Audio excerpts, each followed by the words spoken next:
ایسا ہوا کہ مکے میں بارش نہیں ہو رہی تھی اور لوگ قحط زدہ ہو گئے، تو حضرت نبی رحمت صلی اللہ علیہ وسلم کے چچا جناب ابو طالب کے پاس آ کر کہا، آپ اولاد اسماعیل سے ہیں، آئیں اللہ کی بارگاہ میں دعا کریں تاکہ یہ خشک سالی ختم ہو اور بارش کی کہیں سے کوئی بوند برسے۔ فرمایا آؤ چلو صحن حرم میں چلتے ہیں، تم بھی اللہ کی بارگاہ میں دعا کرو، میں بھی اللہ کی بارگاہ میں دعا کرتا ہوں۔ حضور کی عمر 9 سال ہے، سارے مکے کے لوگ صحن حرم میں جمع ہیں۔ حضور کے چچا نے حضور کو کعبۃ اللہ کی دیوار کے ساتھ یوں کھڑا کیا کہ حضور کی پشت کعبہ کی دیوار کے ساتھ لگ رہی تھی، اور ایسے ہاتھ پھیلا کے کہا، مالک اس گوری رنگت والے کے صدقے میں ڈال دے۔ راوی کہتا ہے بادل کی ایک ٹکڑی بھی آسمان پہ نہیں تھی، ادھر حضور کے چچا نے دعا مانگی، ادھر جھوم کے بادل آئے اور پورے مکے کے اوپر چھا گئے، اور لوگ گھروں میں پہنچے نہیں ہیں کہ می چھم چھم برسنے لگا اور لوگ گھروں میں بھیگ کر کے گئے۔ تو حضور کے چچا جو قادر الکلام شاعر بھی تھے، انہوں نے پھر کہا، وَأَبْيَضُ يُسْتَسْقَى الْغَمَامُ بِوَجْهِهِ سِمَالُ الْيَتَامَى عِصْمَةٌ لِلْأَرَامِلِ، یہ میرا وہ گوری رنگت والا بھتیجا ہے جس کے چہرے کو دیکھ کے بادل امٹ کے آ جاتے ہیں، یتیموں کا سہارا ہے اور بیواؤں کا آسرا ہے۔ لوگوں نے حضرت عائشہ رضی اللہ تعالی عنہا سے پوچھا کہ آپ ہمیں حضور کی سیرت کے بارے میں کچھ خبر دیں، تو انہوں نے کہا کہ حضور علیہ السلام اپنی طبع میں ایسی سادگی رکھتے تھے کہ جب لباس میں کہیں پھٹن پیدا ہو جاتی تو حضور اپنے دستے کرم سے اپنے لباس کو خود ہی سی لیتے۔ جب حضور کے نالین میں کوئی پھٹن پیدا ہو جاتی تو حضور اپنے جوتے خود مرمت کر لیتے۔ اسی طرح فرمانے لگی کہ آقا کریم علیہ السلام بکریوں کا دودھ خود دھو لیا کرتے تھے، اور پانی نکالنے والے ڈول کے اندر جب کوئی مسئلہ ہوتا تو اس کی مرمت خود کر لیا کرتے۔ اور آگے فرمایا وَيَخْدِمُ نَفْسَهُ، اور حضور کسی پہ بوجھ نہیں بنا کرتے تھے، جو حضور کے کام ہوتے حضور خود کر لیا کرتے۔ حضرت معاذ بن جبل رضی اللہ تعالیٰ عنہ فرماتے ہیں کہ ایک دن حضور گلی سے گزر رہے تھے اور میں ایک جانور کی کھال اتار رہا تھا، اور مجھے کھال اتارنے کا طریقہ نہیں تھا، مجبوراً مجھے کھال اتارنا پڑی۔ تو حضور گزرے تو مجھے دیکھا کہ معاذ بن جبل کو کھال اتارنا نہیں آ رہی، تو حضور رک گئے اور آقا کریم نے فرمایا، معاذ ٹھہرو ذرا، میں تمہیں بتاتا ہوں کہ بکری کی کھال کیسے اتاری جاتی۔ اور آقا کریم آگے بڑھے اور حضور نے خود جو ہے وہ کھال اتاری، اور پھر مجھے فرمایا، معاذ ایسے کھال اتارا کرتے ہیں۔ حضرت حسن رضی اللہ تعالی عنہ کہتے ہیں کہ کانا یجلس علی الارض، حضور علیہ السلام کی سیرت یہ ہے کہ حضور زمین پہ بیٹھ جاتے تھے۔ زمین پر بیٹھنے میں حضور شرمندگی محسوس نہیں کیا کرتے تھے، اس کو اپنے سٹیٹس کے خلاف نہیں سمجھا کرتے تھے۔ زمین کے اوپر حضور بیٹھ جایا کرتے تھے، اور فرماتے ہیں وَيَطْعَمُ، اور زمین کے اوپر بیٹھ کر کے حضور علیہ السلام کھانا تناول فرمایا کرتے تھے۔ حضور کی عادت یہ تھی کہ آقا کریم جب بھی کھانا کھاتے تو حضور جھک کر کے کھانا کھاتے۔ فرماتے ہیں کہ میرے پاس ایک فرشتہ آیا جو کعبۃ اللہ کے صحن میں کھڑا تھا، اور اس کی کمر کعبۃ اللہ کی چھت کے برابر تھی، اتنا اس کا قد تھا، اور اس نے مجھے کہا کہ آپ اگر چاہیں تو آپ کو نبی اور بادشاہ بنا دیتے ہیں، اور آپ اگر چاہیں تو آپ کو عبد اور نبی بناتے ہیں۔ تو فرماتے ہیں کہ میں نے جبریل کو دیکھا، اور جبریل مجھے اشارے سے تواضع کا حکم دے رہے ہیں، تو میں نے عرض کی کہ میں نبی اور عبد بننا چاہتا ہوں۔ تو جب یہ بات حضور نے کہی تو فرمایا، عائشہ اگر میں نبی اور بادشاہ بنتا تو یہ جتنے بھی پہاڑ ہیں یہ سونا بن کے میرے ساتھ چلتے، لیکن میں نے اس بات کو اختیار نہیں کیا۔ اور اس کے بعد حضور علیہ السلام جب بھی کبھی کھانا کھاتے تو حضور جھک کر کے کھاتے، جس طرح مالک کی دہلیز سے خیرات ملتی ہے اور کوئی خادم اس کو جو ہے وہ شکرانے کے طور پہ جو ہے وہ انتہائی عجز کے ساتھ کھاتا ہے، ساری زندگی حضور نے کھاتے اور پیتے ہوئے تکیہ نہیں لگایا، ہاتھ میں پلیٹ پکڑ کے اکڑ کے یا ٹہل کر کے یا جو ہے وہ بالکل سیدھے ہو کے نہیں، تھوڑا سا جھک کر کے بغیر تکیے کے حضور علیہ السلام کھانا کھانا پسند فرمایا کرتے تھے، اور فرماتے میں اس طرح کھاتا ہوں جس طرح بندے کھاتے ہیں، اور میں اس طرح بیٹھتا ہوں جس طرح اس کے عبد اور اس کے بندے بیٹھتے ہیں۔ یہ حضور علیہ السلام کا طریقہ ہے۔ ایک دن آقا کریم علیہ السلام ایک چٹان کے اوپر بیٹھے تھے اور حضور علیہ السلام قدید کھا رہے تھے۔ یہ خشک گوشت جو کر کے اس کو بعد میں جب پکایا جاتا ہے تو اس کو قدید کہتے ہیں، یا سرید تھی، حضور کھا رہے تھے۔ تو ایک خاتون وہ گزری، اور اس کے بارے میں اہل علم کہتے ہیں کہ وہ بڑی زبان دراز تھی، اور وہ مردوں کو بھی ایسی ایسی باتیں کرتی کہ لوگ جو ہے وہ اس کی شر سے بچا کرتے تھے. تو اس نے کہا کہ آپ تو ایسے کھا رہے ہیں جس طرح کے عبد کھاتے ہیں. تو حضور علیہ الصلوۃ والسلام نے فرمایا اگر میں عبد نہیں ہوں تو کون عبد ہے؟ فرمایا میں سب سے بڑا عبد ہوں. تو جب یہ بات سنی تو اس کے قدم رک گئے اور اس نے حضور علیہ السلام کی خدمت میں عرض کی کہ حضور آپ پھر اکیلے ہی کھا رہے ہیں، مجھے بھی کھلائیں. تو حضور نے ایک لقمہ اٹھایا، فرمایا لو تم بھی کھا لو. تو اس نے کہا یہ نہیں، بلکہ جو آپ کے منہ میں ہے میں وہ کھانا چاہتی ہوں. تو حضور علیہ الصلوۃ والسلام نے اپنے منہ کا نوالا نکال کر کے اس کے منہ میں ڈال دیا. تو کہتے ہیں کہ اس کے بعد کبھی بھی اس کی زبان پر کبھی فحش بات آئی نہیں تھی. اور آقا کریم علیہ السلام موٹے کپڑے پہنتے تھے، باریک ترین کپڑے پہننے سے حضور نے گریز کیا ہے، اور یہ علامت تکبر ہے کہ باریک ترین لباس پہنا جائے. تو حضور موٹا لباس پہنتے تھے. وَيَرْكَبُ الْحِمَارَ، اور آقا کریم علیہ الصلوۃ والسلام دراز گوشت کے اوپر سوار ہوتے تھے. ویسے اگر حضور سے نسبت نہ ہو تو گدھا کہیں گے، اب نسبت میرے رسول سے ہو گئی ہے تو اس کا نام ہی بدل گیا. بلکہ حضور علیہ السلام جس دراز گوشت کے اوپر سوار ہوتے تھے اس کا نام یافور تھا، اور اہل محبت اس کو محبت سے حضرت یافور کہتے ہیں. اور وہ صرف دراز گوش ہی نہیں تھا، حضور کا پیغام رساں بھی تھا. کسی صحابی کو حضور نے بلانا ہوتا تو اس کو کہتے کہ فلاں کو بلا کے لا. وہ جاتا اور جا کے اس کے دروازے کے ساتھ سر مارتا. دستک کی آواز سن کے صحابی باہر نکلتا تو دیکھتا کیا کہ حضرت یافور کھڑے ہیں. وہ سمجھ جاتا مجھے حضور بلا رہے ہیں. جب حضور علیہ السلام کا وصال ہو گیا تو وہ پاگلوں کی طرح مدینے کی گلیوں میں بھاگتا تھا، حتیٰ کہ قبیلہ بنو سلیم کے کنویں میں چھلانگ لگا کے اپنا خاتمہ کر لیتا ہے. جب حضور اس دنیا سے کوچ کر گئے ہیں تو ہم نے جی کے کیا لینا ہے. تو وہ داراز گوش آقا کریم اس کے اوپر سواری کر لیتے تھے. بلکہ خیبر کے دن یہ یہودیوں کے ساتھ مقابلے کا دن تھا، لیکن اس اہم دن حضور علیہ الصلوۃ والسلام جس دراز گوشت کے اوپر سوار تھے اس کی جو نکیل تھی وہ کھجور کی رسی کی تھی، اور کھجور کی چٹائی اس کے اوپر ڈالی ہوئی تھی. تو آقا کریم علیہ السلام اس بات میں کوئی باک اور کوئی شرمندگی محسوس نہیں کیا کرتے تھے. حضور علیہ السلام دراز گوشت کے اوپر سوار بھی ہوتے تھے اور کسی کو اپنا ردیف بھی بنا لیتے. اور لازمی نہیں کہ کسی کو ردیف بنانے کے لیے حضور کسی عالی نسب شخص کا انتخاب کرتے، بلکہ غلاموں کو، لاچاروں کو اور انتہائی مسکین لوگوں کو حضور علیہ السلام اپنا ردیف بنایا کرتے تھے. بلکہ فتح مکہ کے دن، یہ اسلام کی عظمت کا اعلان کرنے کا دن ہے، اس دن حضور علیہ السلام کا ردیف کون تھا جو اتنا زیادہ عمر نہیں رکھتا تھا اور حضور کے پیچھے بیٹھے خوشی سے جھومنا چاہتا تھا. اور آقا کریم علیہ السلام کا سر انور یوں جھکا ہوا تھا کہ حضور علیہ الصلوۃ والسلام کے امامے کا کور جو ہے وہ اونٹنی کی کوہان کے ساتھ لگی ہوئی لکڑی کے ساتھ لگ رہا تھا. اور اس انداز سے حضور مکے میں داخل ہو رہے تھے. اور حضور کا اس دن ردیف، حضور کے ساتھ اس اہم دن سوار کون تھا؟ تو تاریخ کے اندر جواب ملے گا، وہ اسامہ بن زید تھا. حضور کا منہ بولا بیٹا حضرت زید بن حارثہ کا فرزند، جو حضرت ام ایمن کا بیٹا بھی ہے اور حضرت زید بن حارثہ کا بیٹا بھی ہے. رنگ سانولا ہے، ناک چپٹی ہے، حبشی نژاد ہے، لیکن آقا کریم علیہ الصلوۃ والسلام اس دن اس غلام زادے کو اپنی پشت پہ بٹھائے ہوئے ہیں. بلکہ تاریخ کے یہ اوراق بھی ہمارے سامنے ہیں. حضرت حسن رضی اللہ تعالی عنہ حضور کے ایک زانو پہ کھیلتے تھے تو دوسرے زانو پہ حضرت اسامہ بن زید کھیلتے تھے. بلکہ حضور علیہ السلام ایک کندھے پہ حضرت امام حسن کو اٹھاتے ہیں تو دوسرے کندھے پہ حضرت اسامہ کو اٹھاتے ہیں. حضرت سید عائشہ رضی اللہ تعالیٰ عنہ فرماتی ہیں ایک دن حضرت اسامہ رضی اللہ تعالیٰ عنہ کی ناک بہ رہی تھی. میں نے دیکھا کہ حضور علیہ السلام آگے بڑھے کہ میں اسامہ کی ناک صاف کر دوں، غلام زادے کی ناک صاف کر دوں. تو میں نے عرض کی حضور آپ رہنے دیں، میں صاف کر دیتی ہوں. تو حضور نے فرمایا اے عائشہ، اسامہ سے میں بھی پیار کرتا ہوں، اسامہ سے تو بھی پیار کیا کر.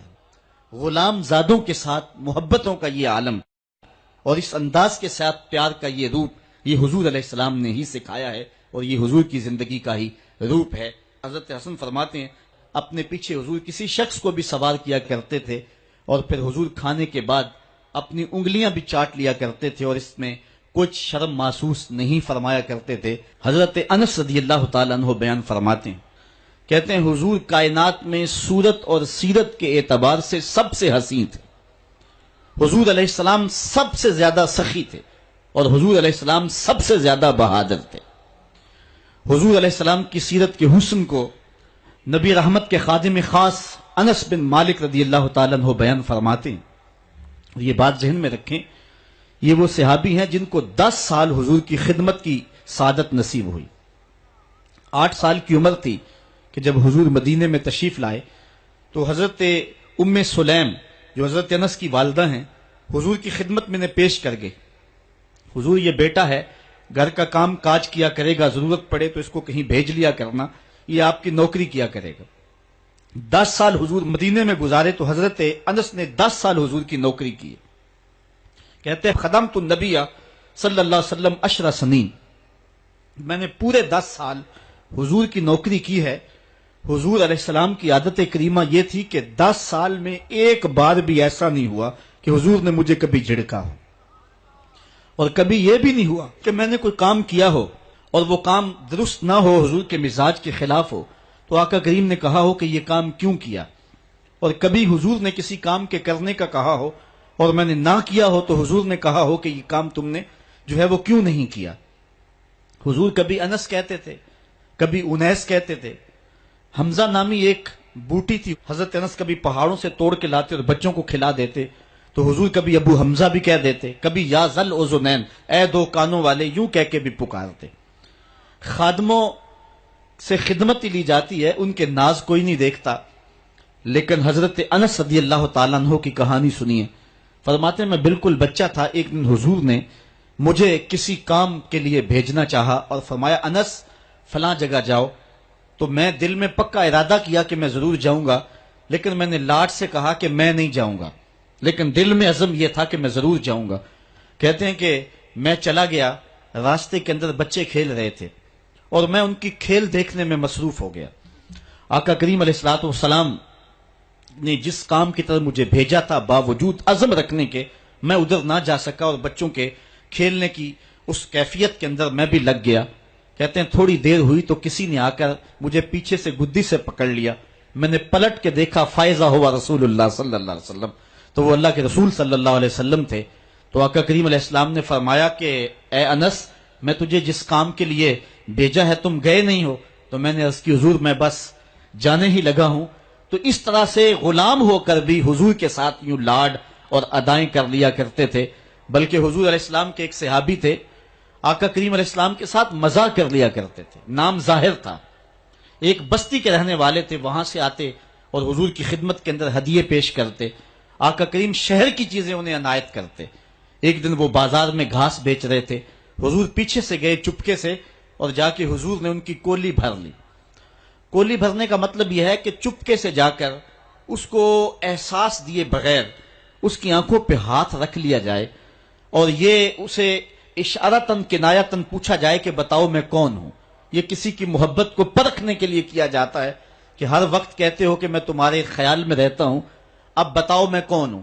تو حضرت ظاہر گھاس بیچ رہے تھے، حضور پیچھے سے گئے اور چپکے سے جا کے ان کی آنکھوں پہ ہاتھ رکھ لیا۔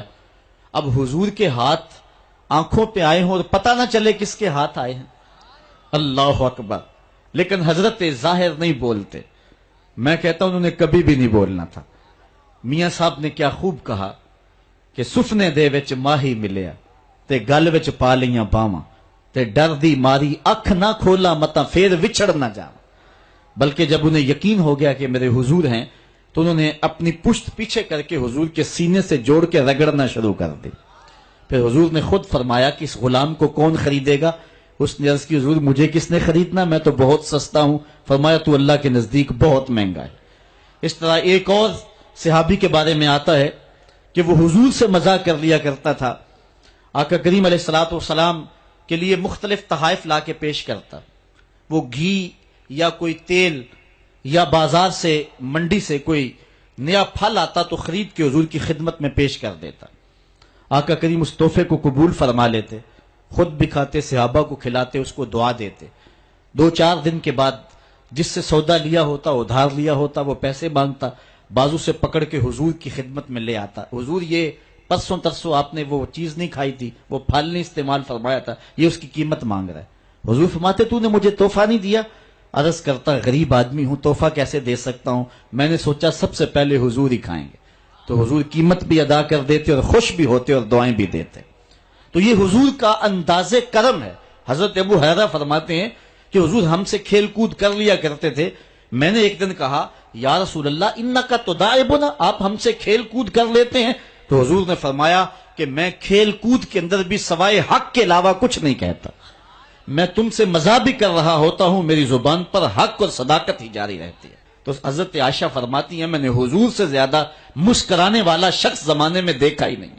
کثرت کے ساتھ حضور علیہ السلام مسکرایا کرتے تھے. حضرت عبداللہ ابن مسعود رضی اللہ تعالیٰ عنہ سے ایک روایت سنیے. وہ فرماتے ہیں کہ ایک دن حضور تشریف فرما تھے اور کوئی شخص آیا تو اس نے اچانک جب حضور کو دیکھا تو اس کا بدن تھر تھر کانپنے لگا. چونکہ حضور علیہ الصلوۃ والسلام اپنے دھیان بیٹھے ہوئے تھے اور حضور کے چہرے پہ مسکراہٹ کا وہ جو معمول تھا وہ نہیں تھا، تو وہ حضور کے چہرے کے جلال کی تاب نہ لا سکا. اس کا بدن جو ہے وہ تھر تھر کانپنے لگا. تب حضور نے اس کی جانب دیکھا اور حضور علیہ السلام مسکرائے اور آقا کریم علیہ السلام نے فرمایا ہوّن علیک، کہا سکون کرو، نہ کانپو، میں کوئی بادشاہ تھوڑا ہوں. اور پھر حضور نے فرمایا میں تو قریش کی اس عورت کا بیٹا ہوں جو سوکھے ہوئے گوشت کو چبا چبا کے کھایا کرتی تھی. اور اس طرح حضور نے اس کی ہیبت کو اس کے اوپر جو طاری ہو گئی تھی دور کر دیا سکتا. جب کبھی ایسا ہوتا حضور غصے میں ہوتے تو کسی کے اندر ہمت نہ ہوتی کہ حضور کے چہرے کی طرف دیکھ سکے.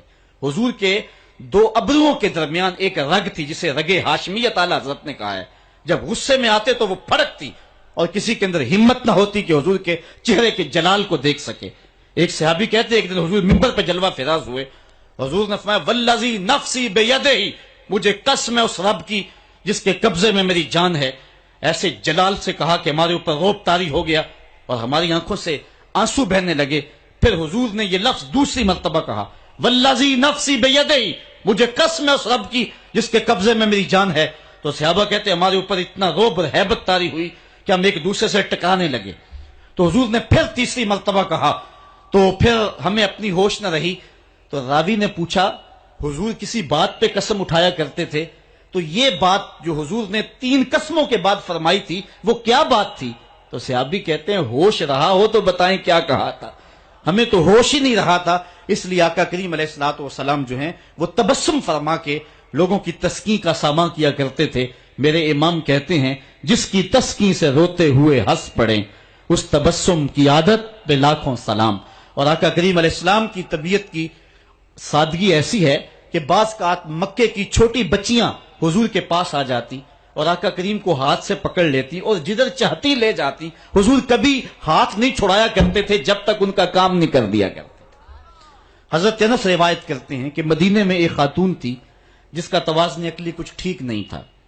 لوگ اس کو دیکھ کے راستہ بدل لیا کرتے تھے. جس کے پاس کھڑی ہو جاتی پھر جان نہیں چھوڑتی تھی. ایک دن وہ حضور کی خدمت میں حاضر ہوتی ہے اور عرض کرتی ہے حضور میں نے آپ سے کوئی بات کرنی. حضور فرمایا کرو. یہاں نہیں کرنی. کہاں کرنی ہے؟ مسجد نبوی سے باہر کھلی جگہ ہے. وہاں حضور کو لے گئی. کڑکتی دھوپ، عرب کا ماحول اور اس کی بے مقصد سی باتیں. حضور کان لگا کے اس کی باتیں سن رہے ہیں. یہ حضور کی عادت تھی. جب کوئی گفتگو کرتا جب تک وہ بات مکمل نہ کر لیتا حضور سنتے رہتے. اور اسی طرح حضرت انس کہتے ہیں جب کوئی شخص حضور سے مصافحہ کیا کرتا تھا تو ہاتھ وہ کھینچتا تھا، حضور کبھی ہاتھ نہیں کھینچے تھے. آقا کریم اس انداز سے شفقت فرمایا کرتے تھے. تو اس نے جو گفتگو شروع کی گھنٹے گزر گئے. تو کہتے ہیں جب کئی گھنٹے گفتگو کرتے ہوئے گزر گئے ہمیں بڑا غصہ آ رہا تھا اس عورت پہ، لیکن کہہ کچھ اس لیے نہ سکے کہ ادب اور حیا مانے تھا کہ حضور خود ہی تو غور سے اس کی باتوں کو سن رہے ہیں. تو جب اس نے تھک ہار کے اپنی باتیں مکمل کر کے خود جانے لگی تو ہم حضور کی خدمت میں حاضر ہوئے. سننے والی بات ہے. حضرت انس کہتے ہیں کہ ہم نے عرض کی حضور اس عورت کا توازن عقلی ٹھیک نہیں ہے. پورا مدینہ جانتا ہے جس کے پاس کھڑی ہو جاتی ہے پھر اس کی جان نہیں چھوڑتی. آپ کا وقت قیمتی، بدن نازک، کار نبوت کی اہم ذمہ داریاں اور اس عورت کی بے مقصد سی باتیں تھیں اور اس نے آپ کو کڑکتی دھوپ میں اتنی دیر کھڑا کر کے پریشان کیا. حضور آپ ایسی ویسی عورتوں کی باتیں کیوں سنتے ہیں؟ تو حضور نے ہمیں مخاطب کر کے فرمایا سنو، اگر اس بیچاری کی میں بھی نہ سنوں تو کون سنے گا؟ پورے مدینے میں کوئی اس کی سننے کے لیے تیار نہیں. اگر میں بھی نہیں سنوں گا تو کون سنے گا؟ ایک تو ہی ہوتے ہیں میری آساں دا سہارا، 10 کنوں کراں جے تینوں نہ کراں یاد. ایک دن حضور علیہ السلام کے پاس 10 درہم تھے.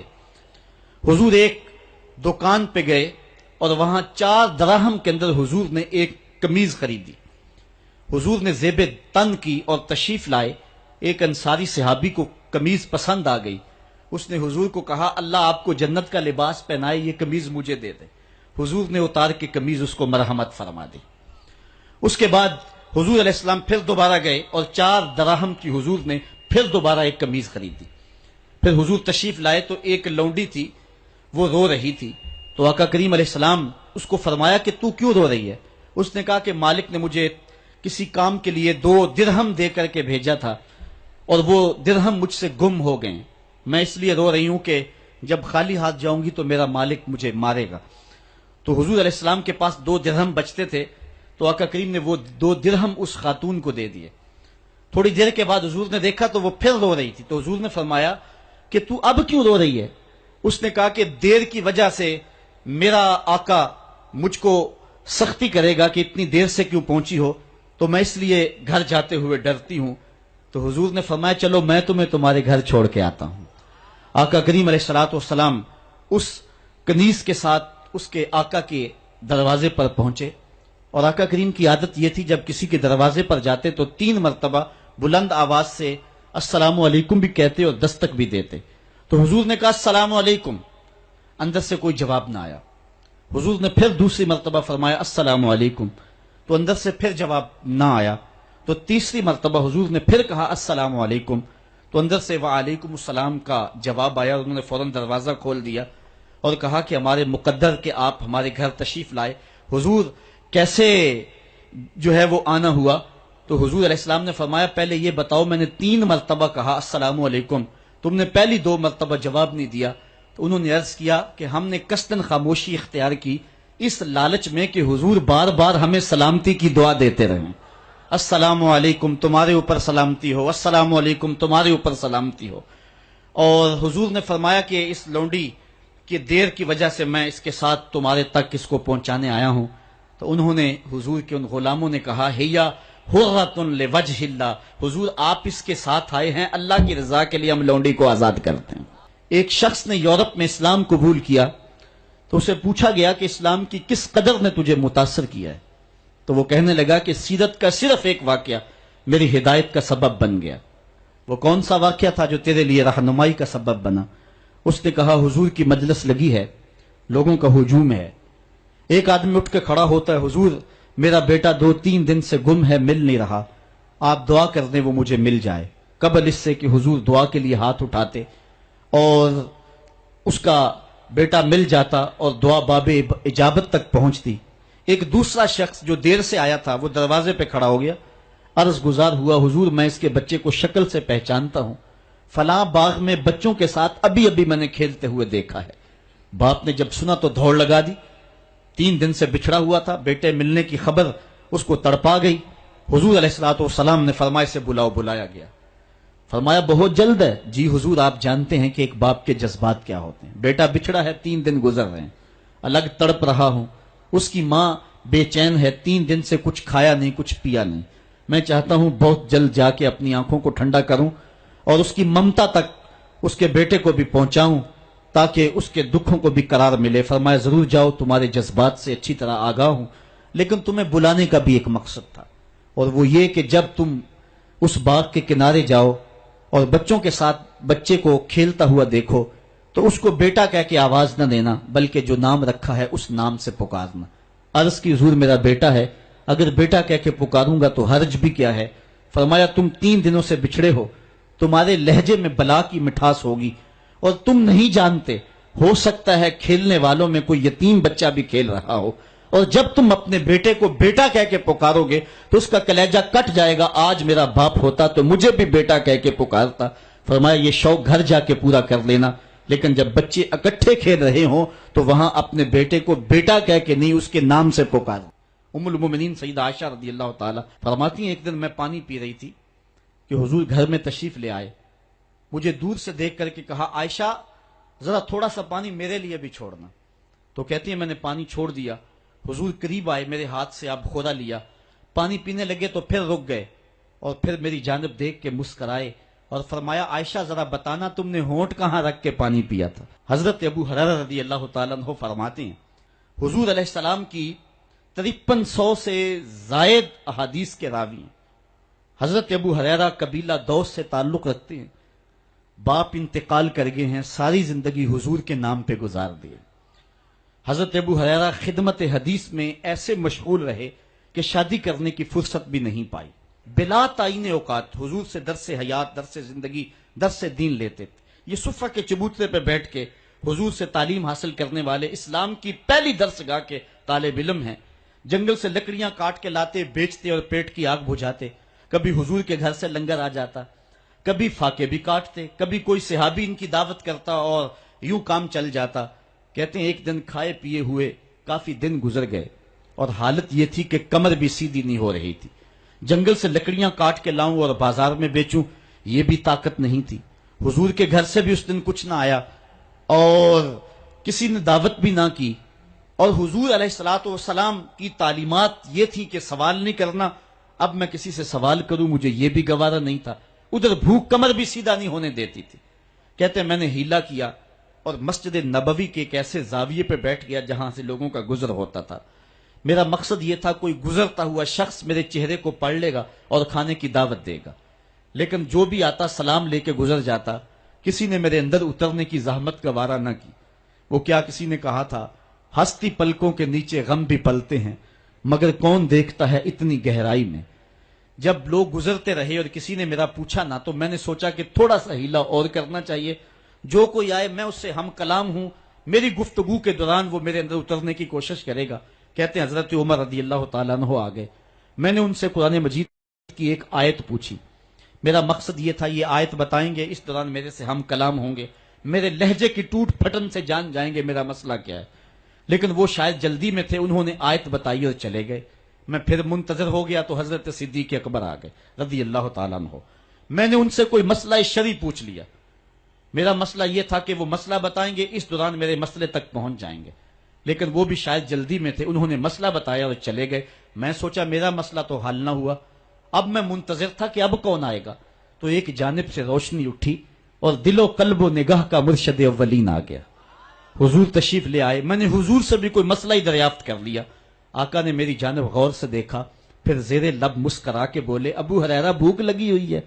میں نے کہا جی حضور بھوک لگی ہے۔ کہا پھر میرے پیچھے پیچھے آ جاؤ۔